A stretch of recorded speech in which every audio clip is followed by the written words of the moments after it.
हम किसी की मदद करते हैं तो हम ये नहीं देखते कि वो मुस्लिम है गैर मुस्लिम है।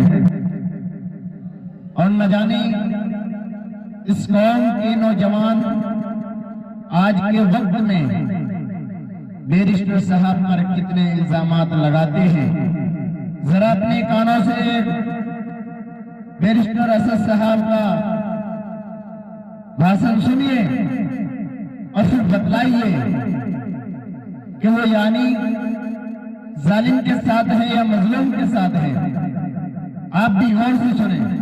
चंद्रायन गुट्टा में टेमरिस का स्कूल खोला गया, वहां से 3 बच्चे मेडिसिन महबूबाबाद के मेडिकल कॉलेज में गवर्नमेंट के मेडिकल का एडमिशन मिला। मेरे पास आए बच्चे आके बोले साहब हमको मेडिकल कॉलेज गवर्नमेंट के मेडिकल कॉलेज में मिला, हम चंद्रायन गुट्टा के टेमरिस में पढ़ते, हमको अखराजात होना हमारे को बहुत मुश्किल है, खर्चे हैं किताबों के रहने के। मेरा अच्छी बात है कल आओ तुम। तो उसमें से एक तीसरा बच्चा खामोश मेरे पास आकर बोला असद साहब मैं एक बात बोलूं आप बुरा नहीं मानते। मेरा बोलो बेटा। बोले साहब मैं हिंदू हूँ मुसलमान नहीं हूँ, मेरे को भी देते क्या आप। उसकी आंख में आंसू थे। मैं उठा उसका हाथ पकड़ा, मेरा बेटा तू गरीब का बेटा है, तेरा बाप क्या करता है। बोले मेरा बाप मैकेनिक है, मेरे ख्याल से ओल्ड करीम नगर जिले का था बच्चा। मेरा तू भी आकर।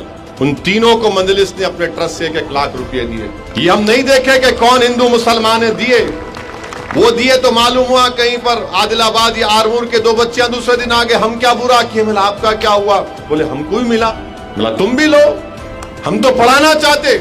मेरा मानना यह है कि जब तक भारत में दलित मुसलमान आदिवासी पढ़ेंगे नहीं आप लीडर नहीं बनेंगे। जब तक आप पढ़ेंगे नहीं काबिल नहीं बनेंगे आप इन जालिमों से मुकाबला नहीं कर सकते। ये मंजलिस काम कर रही है।